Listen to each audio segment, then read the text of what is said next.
எழில் சுடர் சீரியலில் நாளைக்கு ஒரு சூப்பரான அதிரடியான எபிசோடு வந்திருக்கு. அதுக்கு முன்னாடி வீடியோ பிடிச்சிருந்தா லைக் பண்ணிட்டு பார்த்து சப்போர்ட் பண்ணுங்கள்.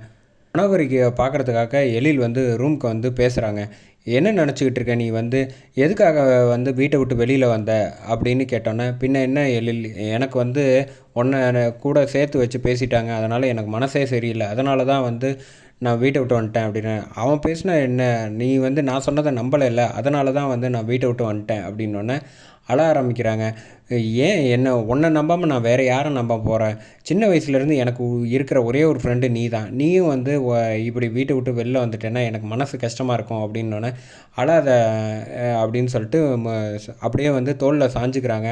அந்த சமயத்தில் கீழே அதிகாரிங்க எல்லோரும் உள்ளே வந்துடுறாங்க. வந்தோடனே ரூமை திறந்து பார்த்தா இவங்க 2 பேரும் ஜோடியாக இருக்கிறத பார்த்துட்டு சந்தேகப்படுறாங்க.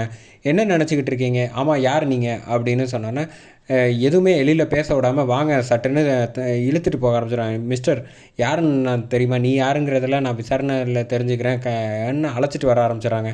அந்த சமயத்தில் கரெக்டாக மைக் எடுத்துகிட்டு எல்லோரும் விசாரிக்க ஆரம்பிச்சிடுறாங்க. என்ன சார் நடந்துச்சு, என்ன பிரச்சனை அப்படின்னு கேட்டோன்னே, அதெல்லாம் ஒன்றும் சொல்கிறதுக்கு இல்லை, நீங்கள் முதல்ல வெளியில் வாங்கன்னு அழைச்சிட்டு வர்றப்போ வந்தோடனே, சார் நீங்கள் தானே பெஸ்ட்டு அவார்டெல்லாம் வாங்கினீங்க போன மாதத்தில், அதுக்குள்ளே இப்படி ஒரு பிரச்சனை சிக்கியிருக்கீங்க, இதுதான் லட்சணமாக உங்களுது அப்படின்னு கேட்டோன்னே, மனோகரி செம கடுப்பில் சொல்ல ஆரம்பிச்சிடறாங்க. நீங்கள் நினைக்கிறதெல்லாம் ரொம்ப தப்பு, நானும் எழிலும் கல்யாணம் பண்ணிக்க போகிறோம், அவர் என்னோடய ஃபியான்சி அப்படின்னு சொல்லி நாங்கள் ரிலேஷன்ஷிப்பில் ரொம்ப வருஷமாக இருக்கோம், இவங்க எல்லோரும் தப்பாக புரிஞ்சுக்கிட்டாங்க அப்படின்னு சொல்லிட்டு இந்த பக்கம் மைக்கு எல்லாரையும் தள்ளி விட்டுட்டு இந்த பக்கம் கிளம்பி வராங்க. வர்றப்போ எழில வேணுன்ட்டே வம்புழுக்கிற மாதிரி மனோகரி ஆளுங்க எல்லாரையும் செட் பண்ணியிருக்காங்க போல். கரெக்டாக வேணுன்ட்டே எழில கோவப்படுத்துகிற மாதிரியே துருவி துருவி கேட்க ஆரம்பித்தோன்னே, எழில் கோவத்தில் சட்டையை பிடிச்சோன்னே, என்ன சார் நினச்சிக்கிட்டு இருக்கீங்க, கேட்ட கேள்விக்கு பதில் சொல்ல மாட்டீங்களா அப்படின்னோடனே, உங்களுக்கெல்லாம் நான் பதில் சொல்லணும்னு அவசியம் கிடையாது, இஷ்டத்துக்கு தப்பாக பேசுனீங்கன்னா எனக்கு கோவம் வரதான் செய்யும் அப்படின்னோடனே, இந்த பக்கம் எழில் வீட்டுக்கு வந்துடுறாங்க. இந்த விஷயம் எல்லாத்தையும் டிவியில் பார்த்துடுறாங்க. நம்ம கனகுலி பாட்டி பார்த்துட்டு கோவப்படுறாங்க. என்னடா நடக்குது இங்கே அப்படின்னு சொல்கிறப்ப, எழில் என்னப்பா ஆச்சு அப்படின்னு கேட்குறப்ப மனோகரியும் வந்துடுறாங்க வீட்டுக்கு. வந்தோடனே, நீ அவசரப்பட்டு இப்படி இல்லாமல் ஏமா சொன்னேன்னு மனோகரியை சத்தம் போடுறாங்க.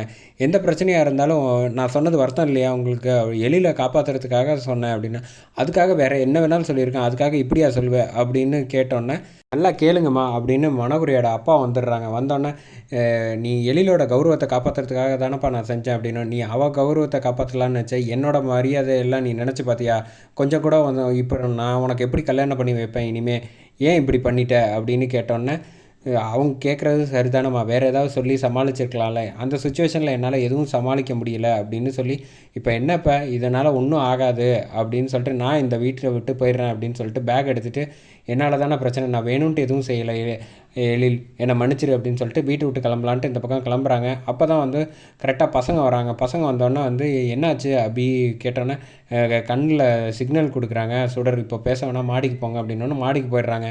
மனோகரி வீட்டை விட்டு போகிறத பார்த்தோன்னே எழில் தடுத்து நிப்பாட்டுறாங்க. இங்கே பாரு, நீ ஒன்றும் வீட்டை விட்டெல்லாம் போக வேணாம், இங்கேயே இரு அப்படின்னோடனே, எப்படி எழில் இதுக்கப்புறம்லாம் இருந்தால் சரியாக வராது அப்படின்ட்டு மனோகரியோட அப்பாவும் சொல்கிறாங்க.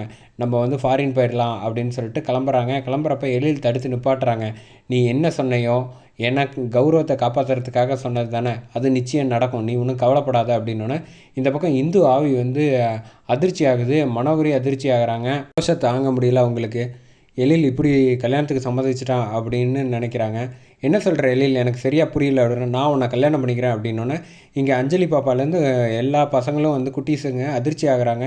சுடரும் என்ன இப்படி சொல்லிட்டாப்புல, மனோகரி ஏன் தேவையில்லாமல் இந்த வேலையெல்லாம் சொன்னால், இவர் எங்கே போச்சு, ஏன் இவரும் இப்படி சொல்லிக்கிட்டு இருக்காரு அப்படின்னு இந்து ஆவியும் அதிர்ச்சியாகி நிற்கிறாங்க. என்னப்பா சொல்கிற, இதெல்லாம் ரொம்ப தப்புப்பா அப்படின்னா, அம்மா நான் 1000 தடவை யோசித்து தான் முடிவு பண்ணியிருக்கேன், இனிமேல் யாரும் என்னை தொந்தரவு பண்ணாதீங்க அப்படின்னு சொல்லிட்டு நீ வீட்லேயே இருந்துட்டு மாடிக்கு போயிடுறாங்க எழில். இந்த இந்த விஷயம் கேட்டு தடுமாறுறாங்க நம்ம கனகுலி பாட்டி. உடனே சுடர் சோபாவில் உட்கார வைக்கிறாங்க. உட்கார வச்சுட்டு, நீங்கள் ஒன்றும் பதறாதீங்கம்மா, எதுவாக இருந்தாலும் பார்த்துக்கலாம் அப்படிங்கிறாங்க. மாடிக்கு போயிட்டு இந்து ஃபோட்டோவை பார்த்து புலம்புறாப்புல, நான் வேணும்ன்ட்டு எதுவும் செய்யலை, ஆனால் சுச்சுவேஷனில் இன்னொரு பொண்ணை கல்யாணம் பண்ணிக்கணும்னு சொல்கிற மாதிரி ஆயிடுச்சு, அது நாம் மனோகரியை கல்யாணம் பண்ணணும்னு நினைக்கிற மாதிரி என் கௌரவத்தை காப்பாற்றும் போது அவள் கௌரவத்தை நம்ம விடுறது ரொம்ப தப்பு இந்து, அதுக்காக தான் நான் இது மட்டும் நடக்கலைன்னு வச்சுக்கோங்க, நிச்சயமாக நான் வாழ்க்கையில் வேறு யாரையுமே நான் மனைவியாக ஏற்றுக்க மாட்டேன் அப்படின்னு ஃபோட்டோவை பார்த்து பேசிக்கிட்டு இருக்காங்க. இந்த பக்கம் ஏன் இவர் இப்படி அவசரப்பட்டு முடிவு எடுத்துட்டாரு, ஏதாவது ஒரு சூழ்நிலையில் இப்படியோ முடிவு எடுப்பாங்க அப்படின்னு இந்து ஆவி யோசிச்சுக்கிட்டு இருக்கு. அதோட எபிசோட சூப்பராக முடிக்கிறாங்க.